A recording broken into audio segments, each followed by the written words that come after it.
Voilà, mon lieutenant, nous assistons à passage d'avion de chasse. Effectivement, on assiste à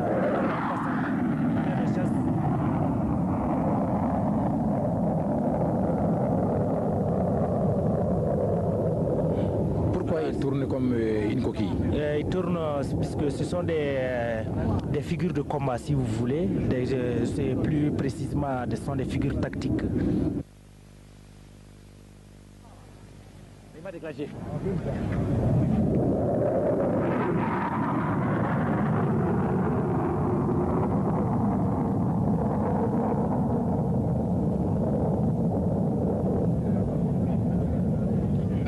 Un parachutiste tiré par un camion. Le para est tiré par un camion.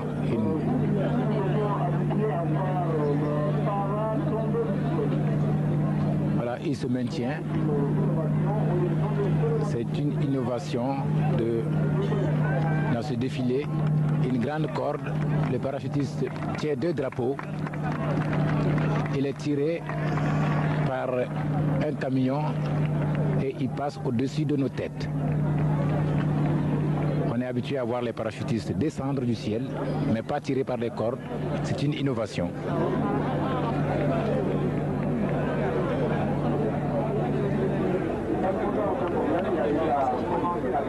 Comme je le disais au départ, le défilé a grandement réussi. Voilà, il regagne la terre. Très bien. Il a atterri et sans tomber, il est fortement applaudi. Un défilé mémorable en ce jour du 20 janvier 85. Voilà, lieutenant Issa.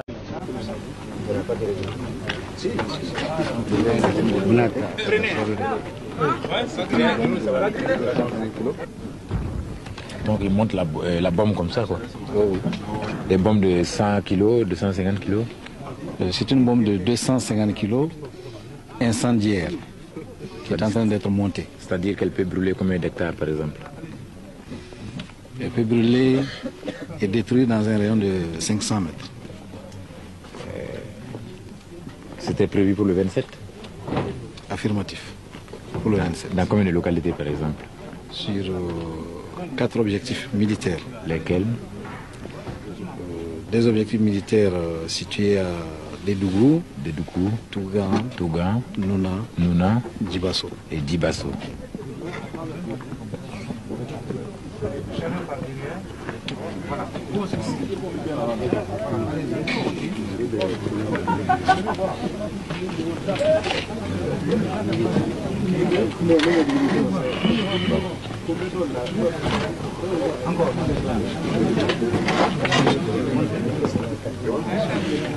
Mais en cas où vous êtes chargé, lourdement chargé d'explosifs comme ça et que vous essuyez des attaques, contre-attaques de l'ennemi, comment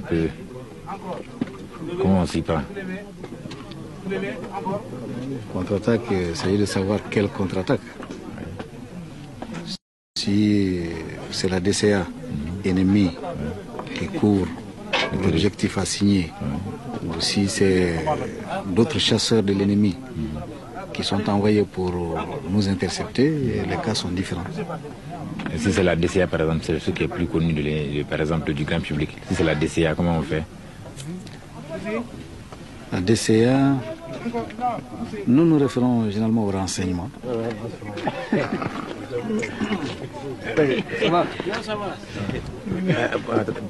Commandant, qu'est-ce qu'il vient de mettre comme ça comme capuchon? Les détonateurs. C'est-à-dire? c'est-à-dire l'élément qui permet l'explosion de la bombe au contact du sol ou au contact de l'objectif. Même au sol, la manipulation elle semble dangereuse. Même au sol. Oui, nous prenons les précautions d'usage pour que le personnel soit à l'abri des fautes du personnel. Le pilote vient faire la vérification externe de l'avion. Oui. Et si tout est dans les normes, il signe le carnet et il prend l'avion à son compte. Il devient responsable de sa vie. Il devient responsable de sa vie.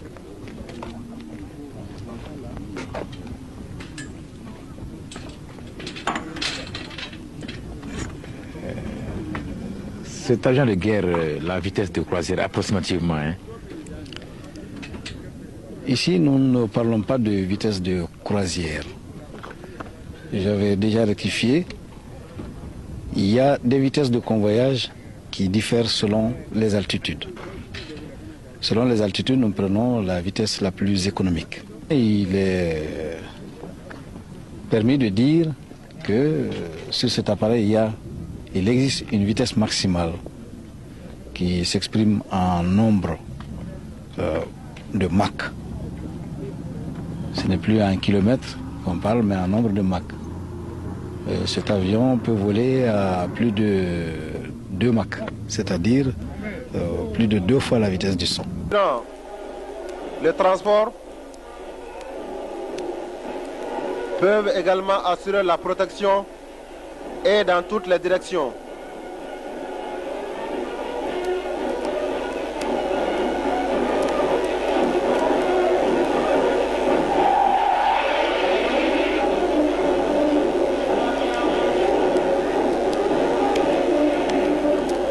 C'est toujours ces engins servant à la fois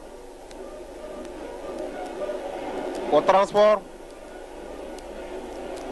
et au combat qui passent. Il y avait la seconde génération qui a passé et qui est suivie maintenant de la première génération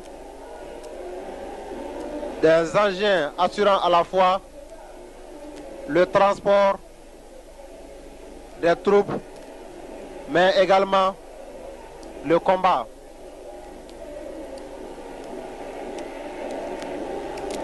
Cette première génération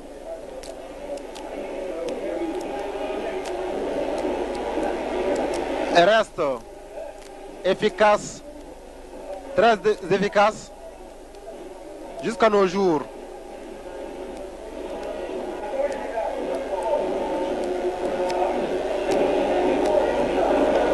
Nous voyons maintenant une autre unité dotée de chars. Ces chars pouvant détruire les chars ennemis, les fortifications et le personnel.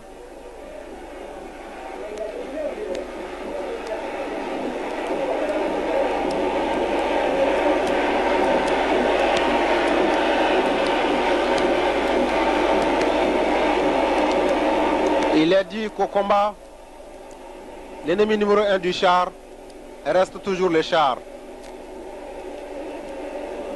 Les chars suivis d'autres engins assurant la défense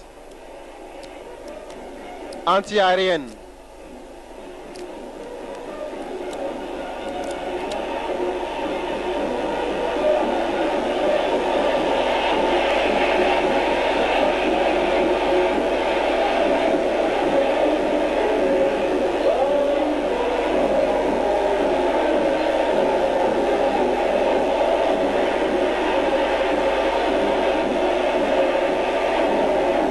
Ces engins de défense anti-aérienne sont effectivement de la toute dernière génération,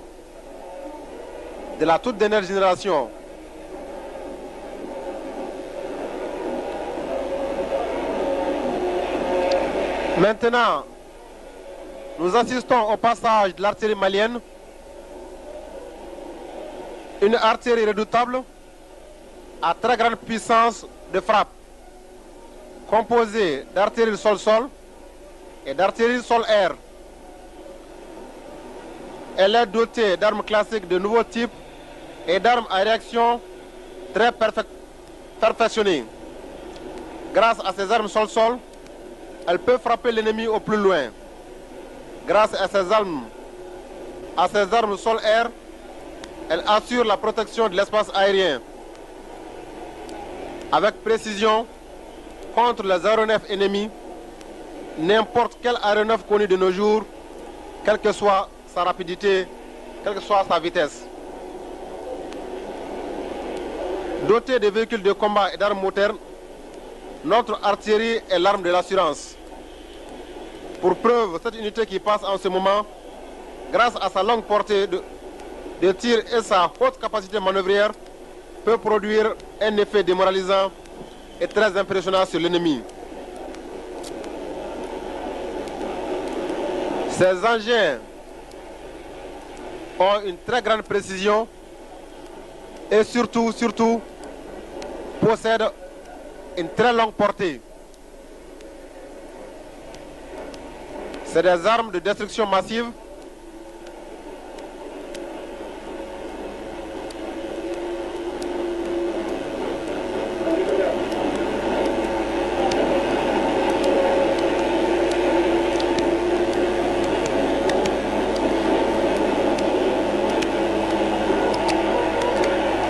Une autre unité passe maintenant,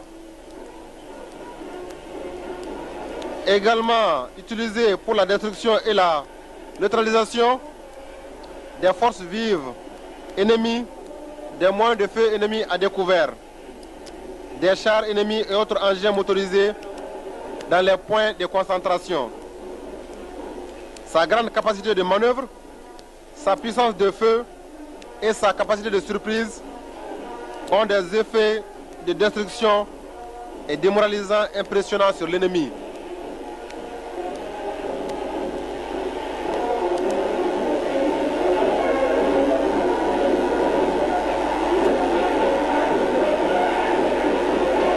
Engins de destruction massive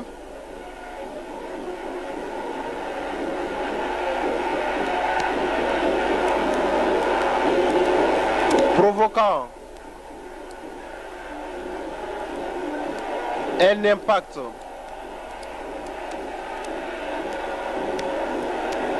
sûrement démoralisant sur l'ennemi.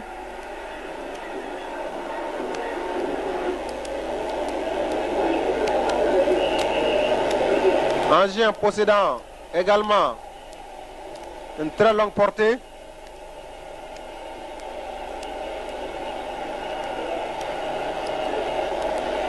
Engin très précis.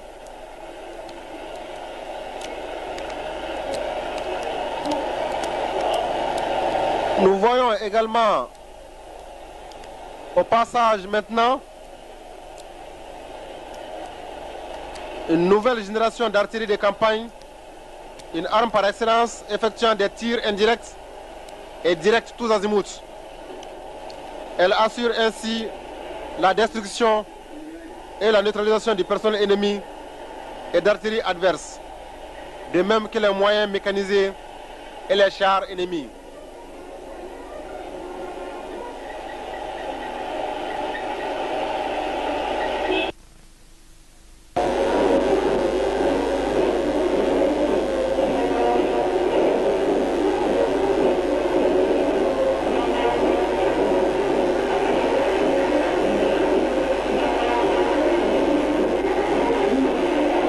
C'est toujours l'artillerie malienne qui fait son passage.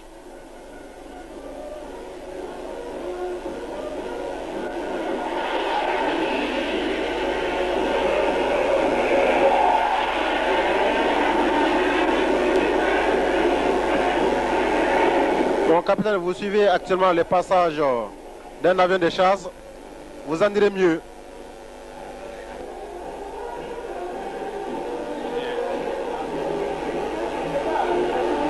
Effectivement, s'agit du passage d'un chasseur intercepteur qui peut également être utilisé comme un chasseur bombardier. Merci mon capitaine. Et tout de suite vient de passer, ou du moins continue de passer, l'artillerie anti-aérienne.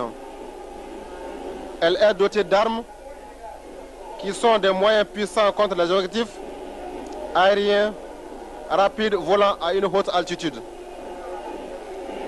Elle peut intervenir efficacement en tir à terre contre les objectifs terrestres légèrement blindés et navals.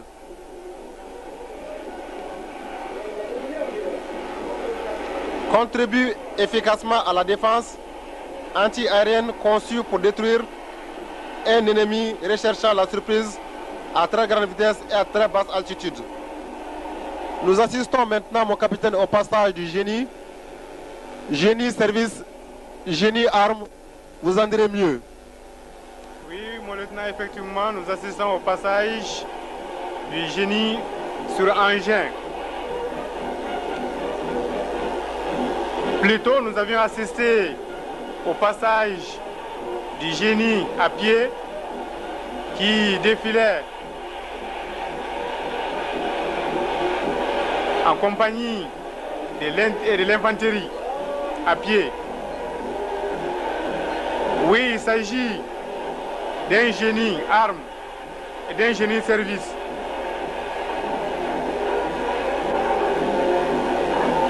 Nous assistons au passage des engins destinés à effectuer des travaux publics et des engins de franchissement. La devise du génie est la suivante: construire, parfois détruire, mais toujours servir.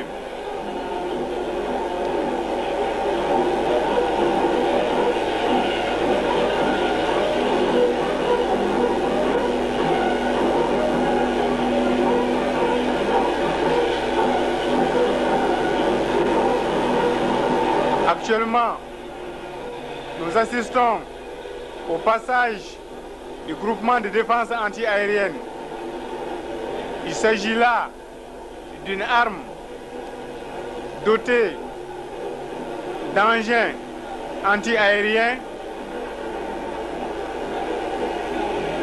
qui part du sol à destination des objectifs aériens, d'où son appellation d'engin sol-air.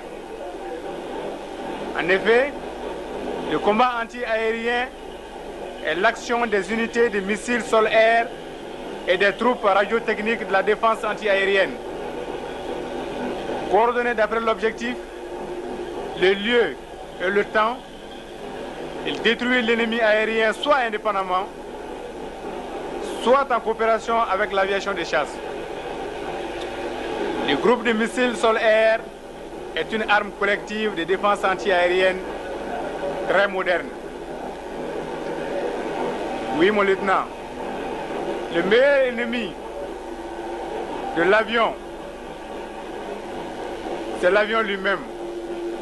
Mais comme je le disais tantôt, les progrès des sciences et de la technique, l'évolution de l'art militaire, aussi bien que le changement des caractéristiques des objectifs, ont permis la mise au point de ces engins qui sont capables, autant que les avions eux-mêmes,